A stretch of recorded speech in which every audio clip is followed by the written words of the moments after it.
This is Internet Marketing.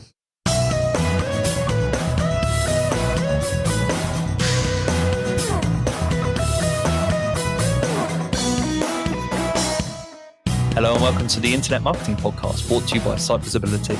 I'm your host, Scott Colenutt, and with me today is marketing consultant and podcaster Tim Parkin. And we're going to be discussing how to find the magic in your marketing team.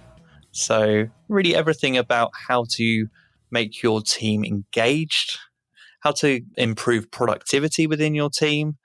And the reason that magic is weaved into the title there is because Tim is an amateur magician. Is that the correct way to phrase it, Tim? Amateur magician? Yeah, Scott, I'd like to call myself a professional level amateur magician, but I'm an amateur nonetheless.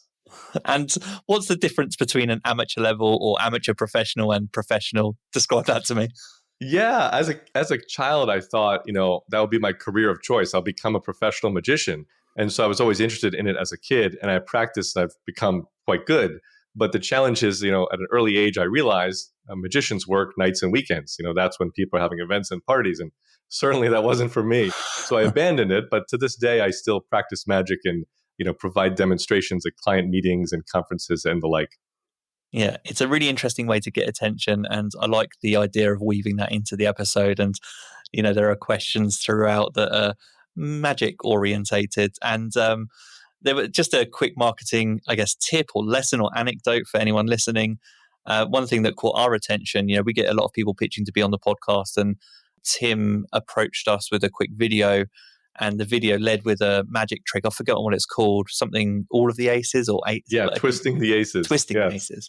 And it was just something really nice and different. As I'm going through lots of podcast pitches, it was really nice to have something different to mix up my day a little bit, something to engage in.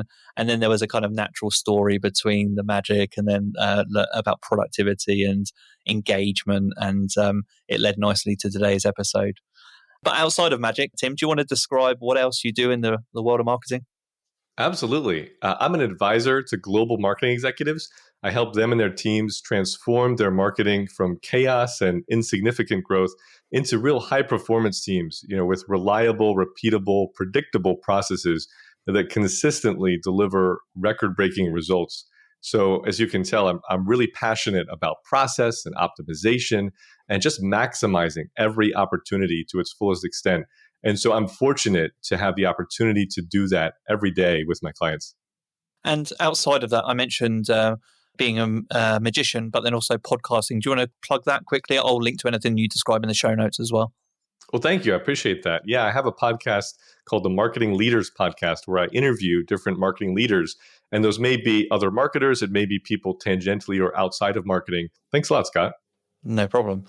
And that brings me, around to this point of engagement and particularly how to engage a team. So I know, reading through some of the materials that you've produced, and we'll talk a little bit about marketing technology because I know you've written about that as well, but specifically this area of engaging a team. I know that you feel that engagement at of a team is really at the root of all marketing growth.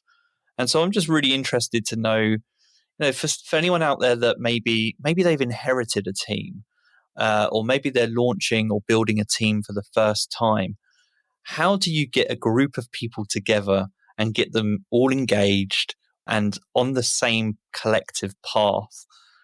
You're right that it's a lot easier said than done, right? Yeah. So especially working with large companies, the teams are quite big themselves. And so it's one thing if you're, an entrepreneur or a small business and you have a team of 3 people or 5 people on your marketing team.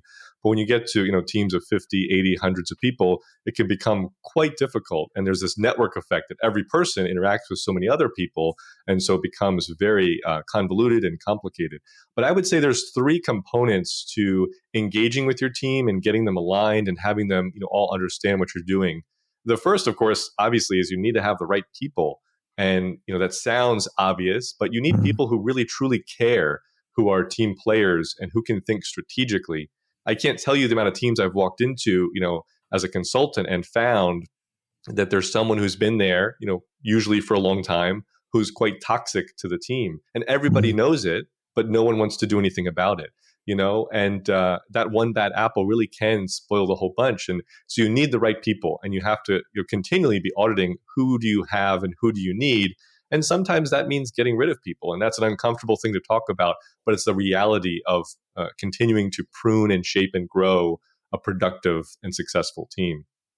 The second thing is you have to align those people. Once you have the right people, you have to align them so that they understand what your vision is and the direction you're going, so they can work in harmony together to reach your objectives. If you don't align them, then they're just a bunch of really smart, really talented people who are all going different directions. And you may be, if you're listening to this, you're probably relating to that in some capacity, because that's often what happens. You get smart, good people, and you think that if I just have the right people, that, it's going to be fine, it'll all work out. And it doesn't happen naturally. You have to make it happen. And so an example of this is I was just in Chicago running a strategy workshop for one of my clients. They have a team that's grown exponentially. It's basically tripled in size over the last year. And so we reviewed, the past year, their priorities, everyone was tackling, and mapped out a realistic roadmap of where we need to focus and prioritize for 2022 so we can all be in alignment and work together. And that leads me to the final and third point, which is focus. You have to prioritize ruthlessly. And I can't underscore that enough. It is about being ruthless about your priorities. It's better to move one thing ahead a mile than 100 things forward an inch. And I learned it from Jerry Weinberg, the law of raspberry jam. The more you spread it, the thinner it gets. And that is often what happens in our work and in our marketing. And so success comes from having that narrow focus. And I'm really interested to know, in terms of those three key areas, is there anything specific that you would maybe do to align a marketing team as opposed to any other type of team? So anything unique to the experience of marketing that supports that ability to help marketers focus, align, or prioritize? Absolutely, because marketing teams and marketing as an organization is inundated and overwhelmed with requests and demands and priorities from other people, right? From outside marketing. So marketing is trying to do its own things, but there's so much external pressure on the department, with other things that are being asked of it. So that's the one big difference, that you have to be able to manage those requests well and have the internal support or understanding to navigate that. Because if you don't, the whole department, the whole organization gets crushed under the weight of, becoming a slave to everyone else in the organization. And so marketing, when I advise, CEOs and CMOs, it's marketing is not what you do. Marketing is who you are. And the big fallacy is that companies think they can tack on marketing.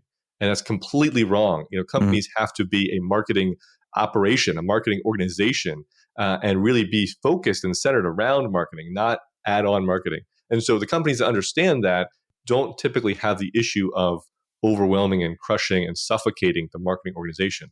But most organizations don't realize that. And so marketing then becomes, again, kind of the go-to place to say, we need this, do this, get this done. And they don't have the opportunity to really be strategic. And therefore, their productivity goes down the toilet because they're just doing a bunch of stuff to satisfy other people that won't really deliver on marketing goals and objectives. And this is why you see the tenure of CMOs being so short. It's for exactly this reason. And speaking practically about the delivery or the communication of that message to help get people aligned. So when I talk this through, I'm thinking, I was watching a TV show called Ted Lasso recently. It's pretty popular at the moment. I don't know if you've heard of it, but it's about a US soccer coach that comes to the UK and he inherits a football team. He's basically comes to the UK, but everyone's skeptical because he's a US soccer coach and he doesn't know anything about football in the UK. And one of the things that he does very early on is he writes "believe" on a scrap of paper and then puts it above his room in the kind of in the changing rooms in the arena. It's interesting when I think about the delivery of messages to reinforce some kind of alignment. So what are some practical things that you've seen people do to align teams? Is it building out your environment to have repetition of messages related to your values and your goals? Is there something software-based that you can do and that you've seen in practice that helps align teams? Maybe just speak through some of the things that you've seen that help. It's a really interesting observation there about Ted Lasso. I haven't seen it myself, but my wife has seen it, and the whole story is really quite entertaining. So yeah, funny. I definitely recommend people check it out because she's told me a lot about it. But you're right. A lot of people don't have the tangible, practical side of this. And it's one thing to have your beliefs and values and mission and all that stuff and communicate that. And you need to do that, and you need to communicate that, disseminate that, and you have to bring that up to people's attention time and time again. So it has to be something that is embedded. If you were to ask anybody in any organization that you're a part of today, what are our values or what's our mission or anything like that, I doubt anybody could tell you. And that just shows the problem and the veracity of the problem, that most people aren't aware of those, and they're not having that hit over their head time and time again. However, I'd say more important than that is including people in the process. And this goes back to having the right people. When you're thinking about who the company is and where the company is headed, and from the marketing perspective, what message do we want to communicate to our customers, and how do we want to interact with them, you really have to include your team in that conversation, in that process. This isn't something with the tablets from the mountain coming down and saying, here's what we're going to do, and here's our message, and here's how we're going to convey that. You need to really include your people in that, because then they have buy-in, and also, surprise, they have good ideas as well, and they can help understand from their perspective how that can be better communicated, better established, and better maintained. So I would say that including your people in that process and involving them in it is a critical step that most companies and organizations miss. And instead, they come from this perspective of, let's establish this and then make it the rule of law. And that is a very challenging approach. And when you're trying to align a team and you're really trying to unify people towards a common goal or a competitive advantage, I was really interested in one aspect of research and the comparison of magic to marketing in utilizing misdirection to help you find that competitive edge or that competitive difference. And so if you could maybe speak on the role misdirection can play in both the engagement or alignment of a marketing team, but then feel free to expand on that more generally in terms of how you've seen misdirection to help marketers achieve a common goal. I love this so much because in magic, I'm a card magician, so I do a lot of stuff with a deck of cards. Yeah. And most people misunderstand misdirection. It's not so much about misdirecting people as it is about controlling and focusing their attention where you want it. It's almost and virtually impossible to get someone to look away from something that they're interested in. And this is, you see this on the road, with rubbernecking. There's an accident, everyone is looking at it. Even though it could be minor, you have to look. You can't not look. And once you're looking, it's really hard to look away. It's much easier to create a new area of focus and direct people's attention there by giving them a reason to look. So I'll give you a really tangible example from magic is, if I want to do a move with the cards, but you're looking at my hands, I can't do the move because you're looking at my hands. You'll see what I'm about to do. But if I ask you a question, I say, Scott, what was the card that you were thinking of? Or was it a red card or black card? And I look at you and I just pause. You're going to look up and you're going to look at me and you're going to answer my question, because that's just a polite mannerism that people have. And when you do that, you better believe that's when I'm going to do the move, because I know you're not looking at my hands now, because I can see you're looking at me. And so that's what we have to do with our teams and with the competition in marketing, is we have to create those moments of controlling attention, directing attention. And so with your team, it involves, again, having these processes defined where you're getting the team together and including everyone in the process and sharing, as we talked about before, your mission or your values or your objectives, or in the case of most of my clients recently, our priorities for 2022. Here's what we're all working on. Here's what we're trying to go to. How can we get there? And what does that look like? And when you involve everyone in that and make it a core focus, then people will pay attention. And so I recommend to most of my clients to take these priorities, these objectives, and establish them as truth, and then put them somewhere that everyone can see them at any time. And that's about transparency. But then to take that a level further and make it even more practical, I'm a huge proponent of OKRs, objectives and key results. It's a management methodology that's used by Google, was originally used by IBM, but you can read all about it. But it helps you establish objectives that you're trying to accomplish, and then the key results that you have to, achieve in order to accomplish that objective. So it's a really great framework. What I love about it is it's so simple, but it helps people be aligned, and you can nest OKRs underneath each other. You can have individual OKRs, team OKRs, or departmental OKRs, and then organizational OKRs. So OKRs is a really great way to have that controlling of attention on what really matters so that every meeting you have, every project you have, every task that someone is doing can relate or connect or point back to one of the key results we're trying to achieve, which relates to an objective we're trying to accomplish. So that's on the team side, but on the consumer side, externally, with the competition, it's about controlling that attention the same way and away from, the competition and what they may be better at or excel at, and focusing on your, unique differentiating factors as well. On the topic of OKRs and in general, just the documentation of plans and processes, objectives and results, is there any software or are there any resources that come to mind for you that are top of mind that you use a lot when consulting for other companies? There is, and I'll say this with a caveat, which is no tool will solve your problems. One of the biggest problems I see with companies is that they jump to tools or they switch to tools thinking that a better tool, a newer tool, a more modern tool will solve their problem. So just know that, if you're listening to this, that a tool won't solve it. I once worked as an employee for a company, and in a single year, they went through 6 different project management tools. I kid you not. They wasted millions of dollars, and it eventually collapsed and failed, probably as a result of that. So don't do that. Learn from their mistake. But one of the favorite tools that I have is Notion, Notion. And it's a really popular, I guess you can call it a project management tool, but it does a lot more than that. It's extremely flexible. It's extremely versatile, and you can use it in many ways. And I use it with most of my clients. And what's so great about it is you can create the structure that you need within the tool. In other words, the tool doesn't have a structure or framework that it dictates that you must follow. And so that allows you to be creative and to build what you need as much or as little as you need.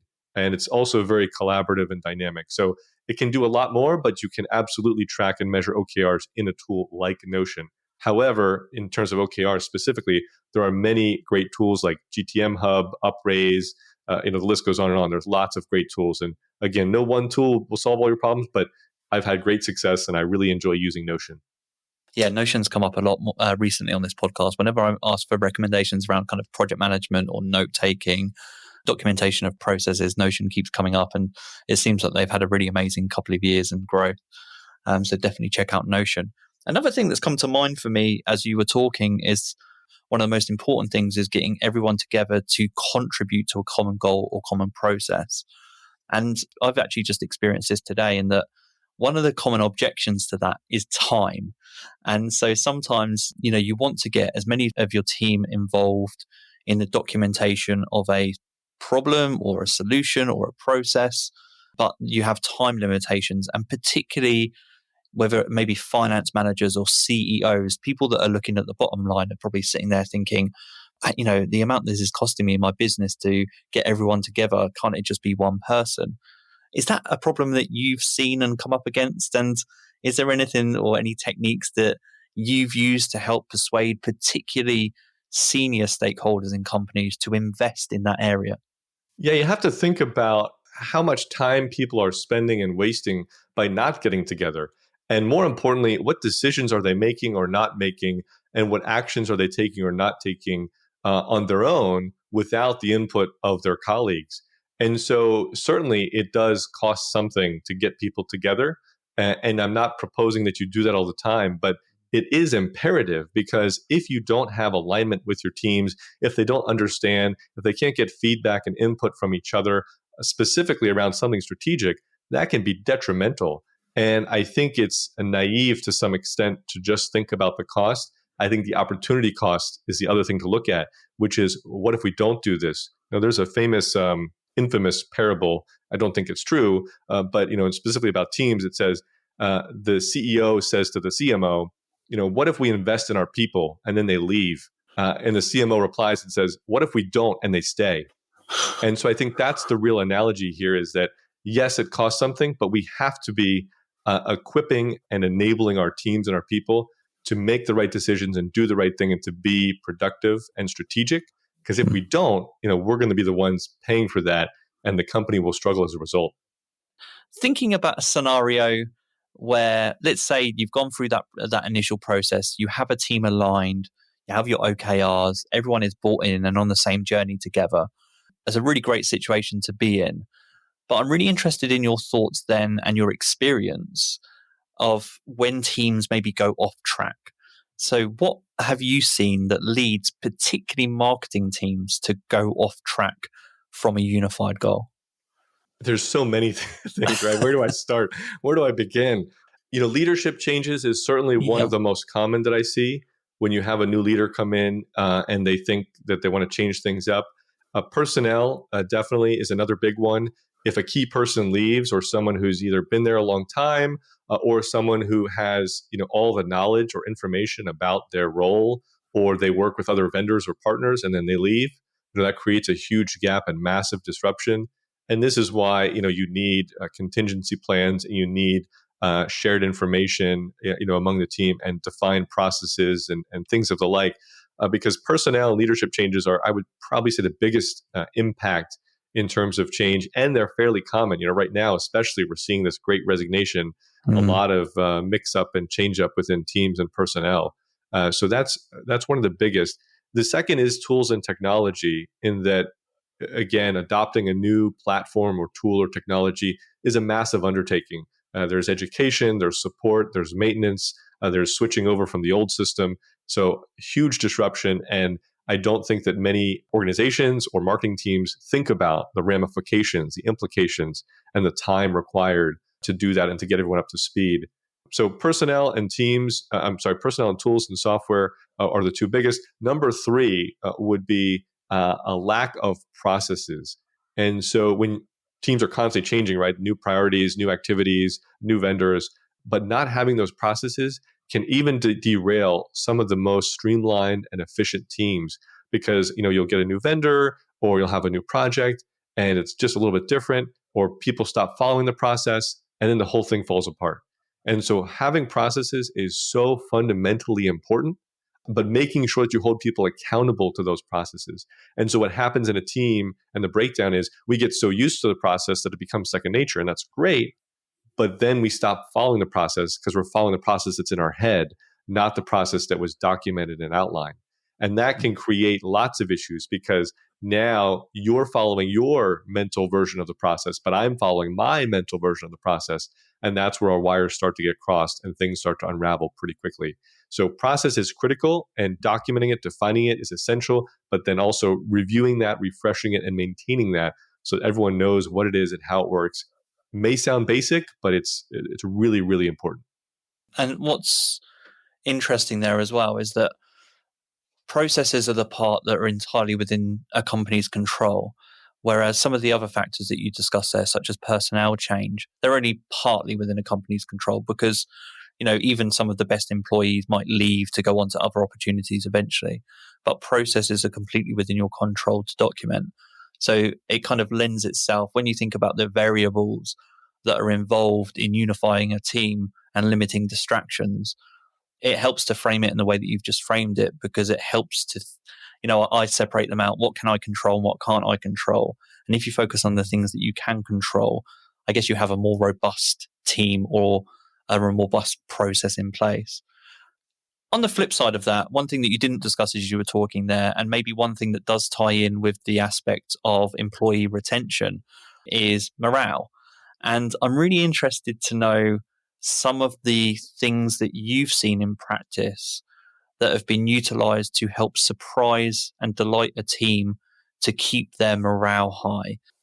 It's a really divisive question, because so many people have a lot of different perspectives about morale, and it's very hard to measure, right? And so there's a lot of debate around this topic, and I'm really glad you brought it up, because I think there's some really simple things we can do, as well as some more complicated things. But one of the simplest, most effective, and most enjoyable thing that I tell all my clients to do, if you have a tool like Slack or Teams or any kind of communication platform, is create a channel to celebrate wins.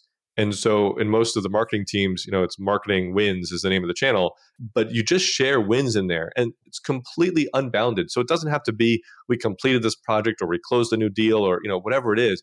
It can be something really small. Hey, we made this minor update to the website, or our metric has improved a little bit, or we finally got this email sequence launched that we've been working on for forever. Something small, but people love to share their successes. And then, they get reactions. They get, emoji reactions. They get people commenting saying, that's awesome, great job. And that really does a lot for them. And it's completely hands off. It's not something that management or, leadership has to do. These people are, raising it up themselves because they want the accolades and admiration. And then their team is giving it to them. But it has many side benefits as well, because now the team's aware of what's going on, right? You see what's happening, the successes, but then also other people say, well, hey, I want some recognition too, right? So let me do something and post about it and try to push a little bit harder, a little bit farther to get better results. So just having that way to give people an outlet and to share their wins and celebrate themselves and get recognition from their team is a completely hands-off, tremendous way to raise morale and keep it consistent. And I'm in a lot of my clients, Slack channels, and I see, throughout the day, throughout the week, all these different things pop into the wins channels. And it's so cool for me to see that, they're doing that and they're having progress and celebrating each other and seeing success. So I'd say it's the most practical, most immediate thing you can do is if you don't have that set up, go today and set it up and just tell your team anything and everything you're proud of, you want to share that we make progress on, go and post it in here and let's all, reward and encourage each other. Where do you stand on things like employee benefits in terms of its importance in surprising a team, delighting a team, or just keep it for employee retention? So are you a believer in that stuff making a huge difference to employees? And the reason I say that is kind of in context of the Great Resignation and what you were talking about is that, we're at a place right now where it feels like people are placing far greater emphasis on relationships and self-development than the paycheck at the end of the month. And there's almost been a cultural shift across the world, actually, a world shift in that. I'm just interested to know what you're seeing on a day-to-day basis in marketing teams in particular. Yeah, I'm involved in helping select and interview and hire a lot of people in marketing teams. And I'll tell you, from my perspective, pay is almost irrelevant. Obviously, people need to provide for themselves, but I'm of the opinion that if you're trying to hire someone and they want the highest pay or they're concerned about pay rather than the actual team and the company and the mission and the impact they're going to have and what the work they're going to do, then that's the wrong person. And so I'm all for paying people handsomely. I think great people are hard to find. Reliable, dependable people are hard to find. And so when you find a key player, a star player, you need to reward them well and pay them, so that they'll stay and that they'll be, satisfied and feel valued. But pay should not be the carrot that you use to attract people, because you will attract the wrong people. I guarantee you of that. In terms of, other benefits that you can give people, other rewards to encourage morale, I'd say two things on that. One is you talked a lot about surprising and delighting people. I like that a lot, because some of my clients have these, whether it's monthly or quarterly team building events, especially now being virtual. A lot of companies I work with are just remote in general, because it's a distributed team, across multiple countries. And so they have these team building events and they'll do, fun games, quizzes, sharing photos, all sorts of things. So that helps. But then sometimes they'll have prizes or rewards, or they'll send out people, different products or items or things for their home office. And so that's really nice. It's really low cost for the company, but people love getting stuff and they feel like their company and their team cares for them and values them. Again, sharing people's birthdays and anniversaries for work and things like that. Just becoming more of a real team, a real family of people, and treating them how you treat your friends and family. You do nice things for them. You remember when their birthday is. You give them a call. You send them a gift, just randomly because you're thinking of them or you found something they would like. So all of those things can help with morale and with retention. But one of my mentors says, people don't leave companies, they leave bad bosses. And so you have to keep that in mind, that if people are leaving your team, it's because they're not fulfilled or they have some issue with the work that they're doing or the team they're interacting with. And this goes back to my point earlier about, toxic people on teams. I hate to break it to you, but there are toxic people on your team, and you have to find out who those people are and you have to deal with them. And, it can be people who just maybe aren't used to communicating with certain personality styles. You can improve that. You can get coaching for them. I coach people for lots of things like that. But there are some people you just can't fix, and it's not worth the time and effort. And there are better people who would help grow your team even faster. And so sometimes you have to get rid of people. So sometimes morale is not something you can fix. It's something you have to remove people. And by doing that, you can raise the morale. You gave some great advice there on how to improve morale. But I see morale and then momentum within a team as slightly different things. So it's interesting. If you think about a team that are maybe unified towards a common goal, it's one thing to have positive morale, but then it's a different thing maybe to maintain momentum of that team. And what I think about here is what you were describing about the OKRs and how can you keep a team engaged, in particular with some of those long-term goals? So let's say you're a company, you've got a team and you're working towards a 1 or 2 year goal. There are going to be touch points in that 2 year journey, that 1 year journey, where people get itchy feet or people maybe self-doubt creeps in or collective team doubt creeps in. And people are wondering, are we on track? Is it right for me to be here? Are we going to actually achieve these lofty goals that we've set out to achieve? Have you seen anything useful in practice that helps retain some momentum in a team? You talk about how can you build momentum, and I love terrible jokes, and so one of them is, how does a carpenter build a set of stairs? One step at a time. And I think that's how you build momentum, is, to your point, one step at a time. And so you have to take these lofty, big, ambitious goals and break them down, obviously, into chunks and milestones and quarters and all that stuff. And I think, as you described, OKRs is a wonderful framework for doing that, because then you can further build a hierarchy out and say, this is the company's objective. And within that, we have our organization's objectives. And within that, we have our team's objectives. And within that, we have our personal objectives that we're trying to accomplish. So there's this nice elegance in the framework structure with OKRs. But you're right, you have to break it down and take it piece by piece. And as you do that, there's going to be distractions. And this goes back to the idea of misdirection and focusing the team. There's going to be distractions, and there's going to be a loss of excitement about what's happening. However, when you have the wins that you're sharing, and when you can measure those milestones and see the progress and success that you're having, it makes it a lot easier to stay on track, because you can see what you're building toward. It's like rolling a snowball down a hill. It gets bigger and bigger and bigger. Well, if every 5 feet the snowball started over at a small size, you just give up, because you'd be like, it's never going anywhere. So you have to keep measuring and monitoring and reminding the team of what they're building and where we started from and where we're at today. And that's why you need a regular check-in, quarterly, monthly, bi-monthly, to look at that picture and say, this is where we started, this is where we're headed, here's where we're at. But then also reflecting on, are we still going down the right road? Should we revisit this? So I'll give an example. A lot of my clients, I help them with optimization and the process of optimization and embedding this. And so I've created this framework called the test-driven marketing framework. And it involves applying testing to your marketing in a strategic capacity. And we have a quarterly review of the experimentation, the testing, the optimization that's going on. But we look at it in different areas and say, we said we were going to focus on these areas. Is this still true? Is this still most effective? And if not, let's change it, because we absolutely don't want to be continuing down a road that we shouldn't go down. And so you have to be that agile and that flexible. It's one thing to have long-term goals, but you can't just have long-term goals. You have to accept the reality that marketing changes every day, almost every hour. It's constantly changing. And so we have to live in that reality and have our work reflect that. So when we break these things down, we have to be reviewing them and monitor them and measuring them to make sure we're still down the right road. And if we're not, that's okay. We can stop, we can turn around, we can go a different road. But that is often the key to building momentum, is revisiting and reminding your team of where we're at and where we're headed. And knowing that you're going to hit barriers along the way. You may have seen, I'll try to describe it.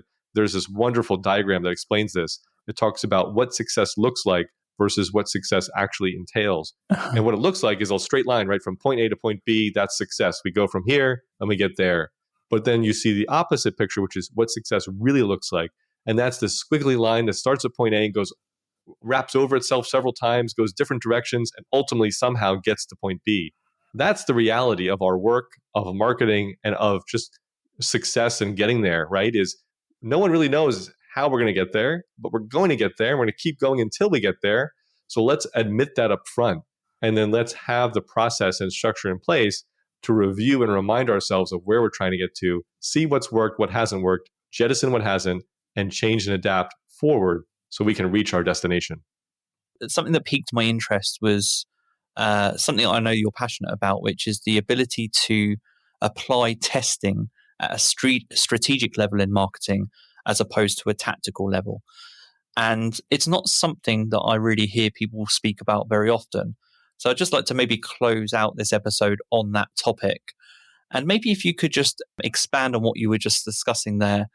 So, how do you approach marketing at a strategic level within a team? So maybe if you could explain the process that you run through.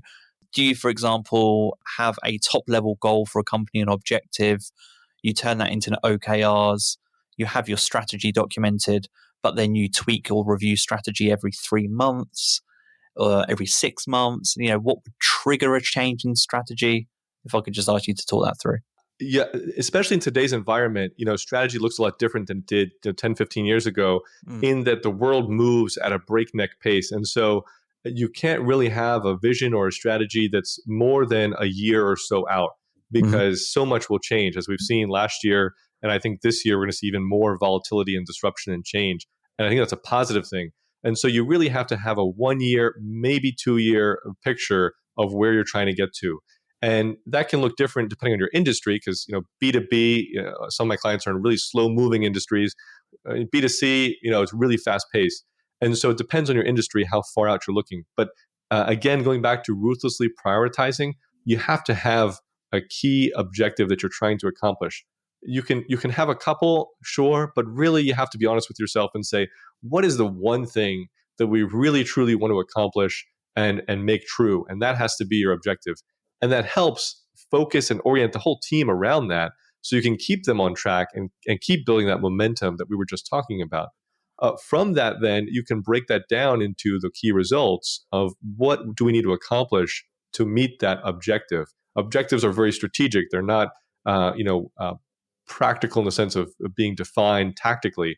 And so the key results are, what are the results we have to achieve so that the objective will be met. Then you can take that and break it down, as we talked about, in terms of the marketing team and the departments within that team, that organization, and even the individuals, if you'd like to go that far. And this is where testing and experimentation becomes paramount. Nobody knows what will work. I don't know what will work. You listening don't know what will work. No one knows. And that's why testing is so important and imperative. And so combining your strategy with a process of experimentation looks like identifying the areas that have the highest potential for impact, and your certainty, your confidence in being able to extract the insights from testing in those areas and gain results from them. And then reviewing that, and we do it on a quarterly basis, just because the size of the company, that's as fast as they can move. I would love to do it faster, but reviewing that on a quarterly basis to see where are we at in terms of our strategy and the objectives? What are we learning from the testing that we're doing? What are those insights that we've extracted, both positive and negative? And how can we then apply those insights to our existing marketing? Because you may learn something from one campaign, and you can apply that obviously to the next campaign or to other efforts within your organization. So I can't emphasize enough the need to test and experiment, but combine that with your strategy and implementation, so that you can be continually iterating and improving and learning. Because it's not just about doing, and it's not just about learning, it's about applying them both together so that you can learn as you do and continue to improve. And that really is the key in today's environment in marketing to success and growth. And one final question for you on that topic. So piecing all of that together, and I appreciate this is a hard question to answer on the spot, but are there any strategic changes that you've implemented recently with a company that are top of mind for you that have made a huge difference? I guess I'm just looking for strategic marketing changes that have surprised you personally, and you thought, well, actually, that was really important that we made the change, and I'm so glad that we've seen the result from that. It's kind of fascinated you in some way. Yeah, it's a really, there's a couple that come to mind. One of them that's really blown my mind recently is influencers, and not in the way that you may think, but influencers is a pretty common strategy or tactic in that, you work with some other people who have an audience, you pay them and they post on your behalf, and you get attention and you get sales from that. But working with influencers in a more strategic way, almost to make them a part of the team and a vendor, a partner with the company, And then further than that, working with them in a really close proximity to help influence and drive some of the marketing itself. Because influencers, they have their own audience. They're doing this on a daily basis. Many of the successful ones, this is their livelihood. So they understand your target market and the messaging and the design, the aesthetic, the tactics to use better than you do. And so there are many influencers out there who could market to a target audience better than a marketing organization can. And that's a pretty astounding thing if you think about it, that one individual knows this better and can do it better than a whole team who has the resources, and the people and the time to do this. And so now we're starting to see that influencers are being basically acquired by companies in that, we can just hire them as an employee and say, this is now your job, go help us do this. And I think we'll continue to see this in a larger capacity where companies, especially smaller companies, will just begin to outsource their marketing to influencers because they become such strategic partners in a way that many people, I think, don't have their eyes open to yet. So that's one that's been really surprising to me, and I think it's going to continue to grow. Influencers got a bad rap, but I think this year we're going to see that they become a real staple and necessary component in marketing at a much deeper, much bigger level. It's really interesting, Tim, because I'm glad you raised that, because I was only talking to a friend. I've got a friend in a different marketing agency, and he was running an influencer marketing campaign for one of his clients. And we were having lunch last week, and we were discussing different aspects of marketing and what's happening. And he was saying to me that the content that's generated by influencers is just so much better than the ideas that he or his team members could come up with.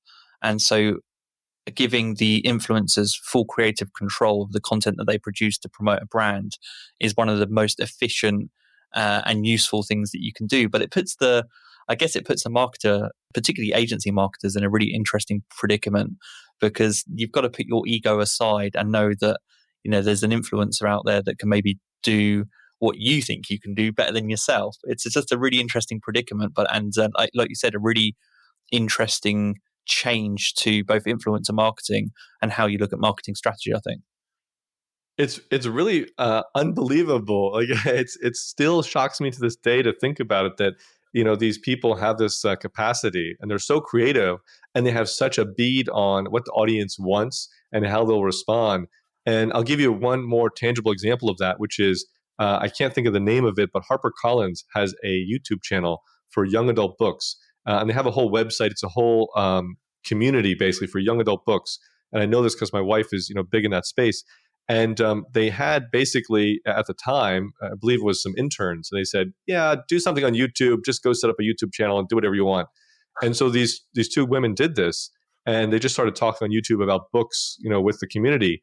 And the channel has grown to hundreds of thousands, if not millions of subscribers. And finally, HarperCollins said, oh my God, look at this. This works. We should have known. And so then they took it over and said, we're going to make this more corporate, and we're going to put our own name around, branding around, all stuff. And then it's kind of tanked a little bit. Right, and this is because of the authenticity is not there, and these influencers are not a part of it who understood the people and could do this much better. And so you need to give up this sense of control, that admit that there are other people who can do this better and work with them. Don't work against them, because that's a losing battle. Yeah, that's interesting. It's like it's as if the role of both ego and discipline have become even more important to creativity, or maybe what people formerly thought as creativity, is changing. The concept of creativity is changing, and creativity is perhaps now relinquishing control as opposed to taking creative control yourself. That's well said. Yeah, it's a really interesting and exciting time, but it's going to cause a lot of issues. That's for sure. We have to figure out how to navigate this well. Yeah, and not let it burden your ego too much. That's the difficult thing. That's a really interesting example that you shared there for HarperCollins, so I'll check that out as well. Tim, I know we're coming towards the end here, but before I let you go, do you want to let our listeners know where they can find out more about you, what you do, your podcast, and anything else that you want to share? Yeah, thanks so much, Scott. I'll tell your listeners that I have what I call my vault, and it has access to all of my intellectual property, videos, webinars, templates, ebooks, lots of great stuff I've put out over the years. The same stuff I work with my clients and share with them to help them grow their teams.